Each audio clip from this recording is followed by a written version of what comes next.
Nous allons tous prendre nos Bibles dans le livre de Genèse au chapitre 19.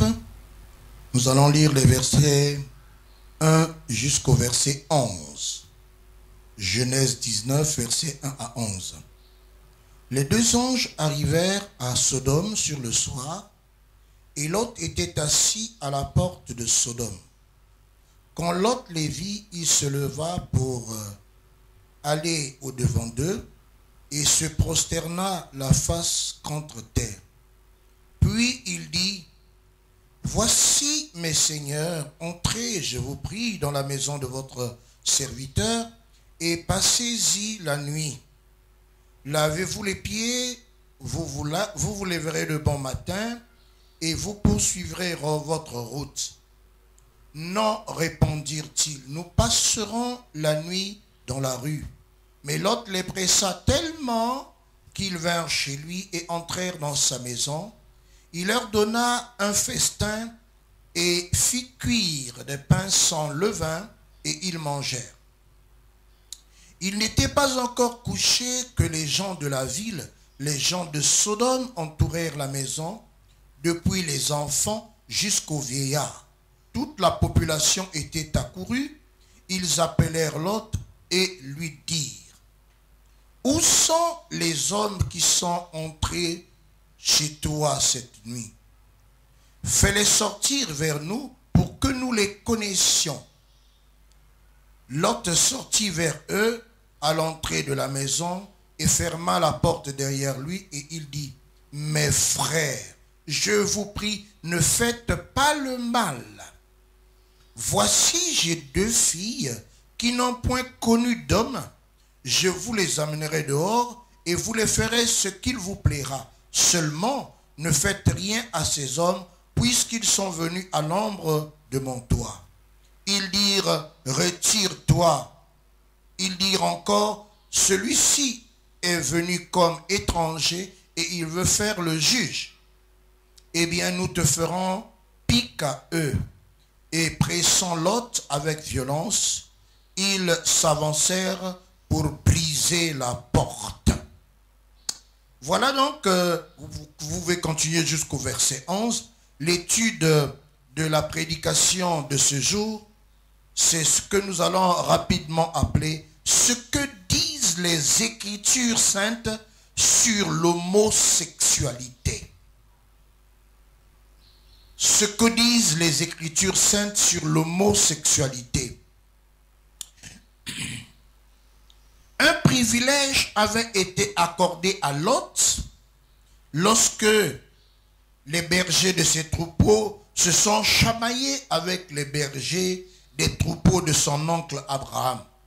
Abraham lui accorde le privilège de choisir le lieu de son habitation.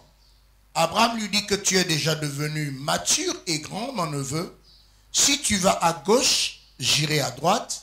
Et si tu vas à droite, j'irai à gauche. Donc Lot avait le privilège de choisir. Et lorsque Lot a regardé la vallée verdoyante, il a regardé la beauté du jardin. La Bible dit c'est comme le jardin de l'Éternel. Et c'est ça qui a conditionné son choix. Il a refusé l'endroit montagneux, rocailleux. Ça ne l'a pas plu. Et donc la beauté du paysage a conditionné son choix. Or, ce que Lot ne savait pas, comme plusieurs personnes qui choisissent à partir d'une beauté apparente, derrière cette beauté, il y avait deux villes dangereuses qu'on appelle Sodome et Gomorrhe. Le choix est un facteur déterminant et Lot a choisi le mauvais côté, d'abord à cause de la beauté, mais la beauté cachait le danger. Et ce texte que nous lisons, c'est que il en avait marre des abominations, du péché que les gens commettaient dans cette ville. Parce que les villes étaient très riches à cause du sel. Et les hommes affluaient de partout pour venir à Sodome. Et ils ont développé la désobéissance à la parole de Dieu jusqu'à commettre l'homosexualité. C'est là-bas que ça a commencé. Et quel est le point de vue des Écritures saintes? Est-ce que l'Éternel, notre Dieu, qui nous a créés, approuve ce péché? ne pouvant plus supporter les abominations de la ville, et comme qu'il avait choisi ce lieu, le voilà qui se tient devant la porte de la ville. Entre-temps, Abraham avait intercédé lorsque Dieu lui a fait savoir qu'il détruirait les deux villes à cause du péché. Il a envoyé ses deux anges pour la destruction de la ville. Et les deux anges, lorsqu'ils arrivent, le neveu d'Abraham qui est Lot, qui en a marre du péché de la ville, exerce l'hospitalité en recevant ces deux anges qui arrivent et les presse tellement d'entrer dans sa maison. Les anges disent non, nous sommes venus pour un but, mais l'autre les pressant tellement, ils sont entrés et il va leur faire un mets avec des pains sans levain le soir. Mais ce qui nous étonne, bien-aimés, c'est que à peine ces gens ont fini de manger dans la maison de Lot, que la Bible déclare que toute la ville, du plus petit jusqu'au plus grand, dans leur mentalité, ils ont ce péché qui était inculqué en eux. Ils vont venir entourer la maison de Lot parce qu'ils croient avoir trouvé de nouveaux clients pour leur péché d'homosexualité. Ils ont dit, Lot, il y a des étrangers qui viennent d'arriver chez toi. Nous voulons abuser d'eux. Sors-les pour que nous les connaissions. Est-ce que vous voyez le risque que les hommes commettent? Vouloir abuser par l'homosexualité avec les anges que Dieu a envoyés. Et pourquoi Dieu a envoyé ces anges? C'est pour détruire la ville de Sodome et Gomorrhe à cause justement du péché. Et parmi les péchés, l'abomination de l'homosexualité. La sodomie et qu'en sais-je encore. C'est là que le mot sodomie a commencé. Et pendant qu'ils arrivèrent, ils appelèrent Lot et dirent, où sont les hommes qui sont entrés chez toi cette nuit? Fais-les sortir vers nous pour que nous les connaissions. Abomination, abomination totale. Et Lot qui craignait l'Éternel notre Dieu, qui était apeuré des conséquences qui arriveraient, va dire à ses habitants au verset 6, Lot sortit vers eux à l'entrée de la maison et ferma la porte derrière lui. Et il dit, mes frères, je vous prie, ne faites pas le mal. Est-ce que nous comprenons, bien-aimés? L'homosexualité est un mal devant l'Éternel notre Dieu. Lot interpelle les habitants de Sodome qui veulent abuser des deux anges, des deux hommes qui sont entrés dans la ville. Ce sont des anges. Il dit, mes frères, s'il vous plaît, ne commettez pas le mal. Et nous allons évaluer la gravité de ce mal par la suite de ce récit. Lot, constatant que les habitants de Sodome veulent aller à l'extrême du mal, à l'extrême du péché, ayant évalué le degré, ayant évalué la culpabilité de ses habitants, il va dire, mais vous savez pas ce que vous risquez. Écoutez ce que Lot va leur déclarer. Au verset 8, il dit, voici, j'ai deux filles qui n'ont point connu d'homme. Quel risque! Lot va dire, voici, j'ai deux filles qui n'ont point connu d'homme. Je vous les amènerai dehors et vous leur ferez ce qu'il vous plaira. Seulement, ne faites rien à ces hommes, puisqu'ils sont venus à l'ombre de mon toit. Oh, je voudrais m'adresser à une personne, toi qui es en train de suivre cette émission. Est-ce que cette pratique est permise par l'Éternel notre Dieu? Dieu qui a créé le monde ne tolère pas. Dieu qui a créé le monde ne permet pas. Et le but de la sexualité, le but principal, c'est que dans un mariage légalement connu, c'est pour la procréation. Voilà le premier et le but primordial de la sexualité. Dans un mariage, dans ce cadre légal d'un mariage légalement acquis et pour le but de la procréation.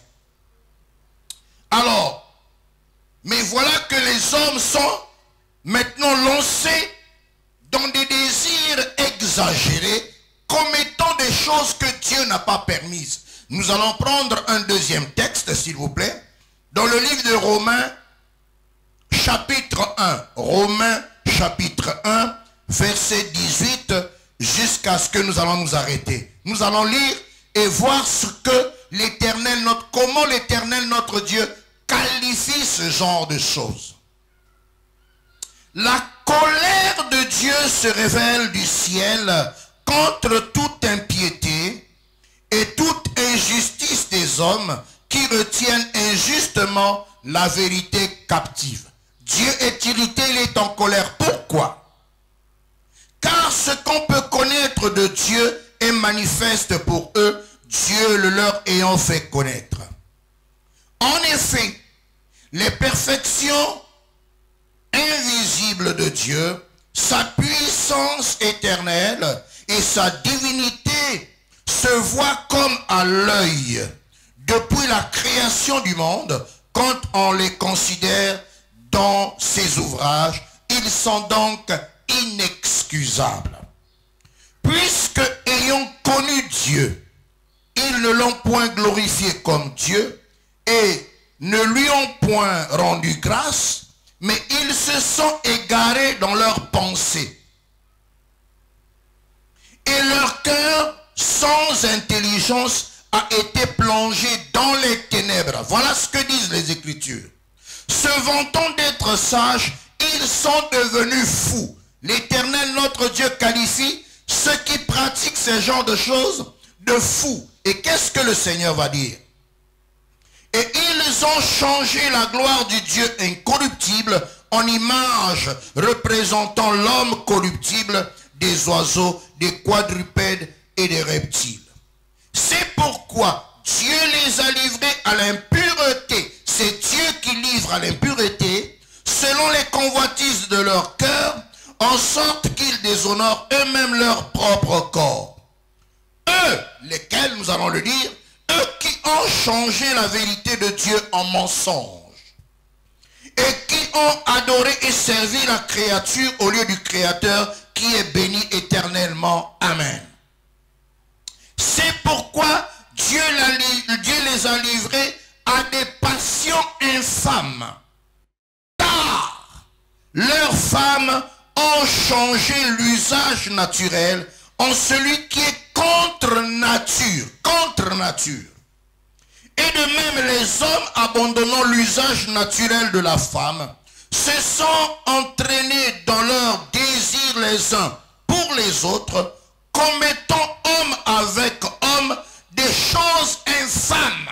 Commettant homme avec homme des choses infâmes. Oh Seigneur, oh mon Dieu, mon roi. Les choses infâmes et recevant en eux-mêmes le salaire que méritait leur égarement. Vous comprenez, bien-aimés, que l'Éternel, notre Dieu, n'approuve pas. Et l'Éternel, notre Dieu, juge déjà des personnes qui pratiquent ce genre de choses. La Bible déclare dans ce verset que la colère de Dieu va se manifester contre des catégories de personnes qui n'ont pas voulu glorifier Dieu, alors que les œuvres de Dieu se voient à l'œil nu. Lorsque vous constatez l'immensité de la mer, lorsque vous voyez l'étendue que couvre toute la mer, lorsque vous voyez la grandeur des forêts, lorsque vous voyez toute cette beauté de l'univers, l'homme devait apprendre à craindre Dieu, parce qu'aucun appareil n'a pas un concepteur. Les horlogers, les concepteurs de véhicules vous le diront, les concepteurs de toutes choses vous diront que chaque appareil a une marque et un concepteur. Et l'univers n'est pas le fruit du hasard. Il est tellement harmonieux, c'est Dieu qui l'a créé. À l'œil nu, on peut reconnaître que Dieu existe. Et l'Éternel, notre Dieu, n'admet pas ce que ces personnes pratiquent. Dieu dit, ils sont devenus fous. Fous au point où ils sont devenus idolâtres. Et comme ils ne voulaient pas chercher à connaître Dieu, Dieu dit qu'il les a livrés à leur passion, à des désirs abominables, commettant le mal, jusqu'à ce que les femmes choisissent d'aimer des femmes, d'épouser des femmes, et ils revendiquent qu'on leur reconnaisse le droit d'être légalement mariés. C'est une abomination. Les hommes qui ont abandonné l'usage naturel d'homme avec femme ont commencé à s'échanger homme avec homme, l'homosexualité. C'est une abomination que l'Éternel notre Dieu condamne. Et je voudrais m'adresser à toi qui es en train d'écouter ce message. Dieu t'aime. Arrête ce péché. Il est condamnable. Tous qui commettent ces choses seront jugés par l'Éternel notre Dieu. Et ce message a pour but d'interpeller chaque personne que ce sont des choses contre nature. Alors répentez-vous. Jésus vous aime. Jésus a besoin de vous. Convertissez-vous et venez à Jésus. Il vous sauvera. Amen.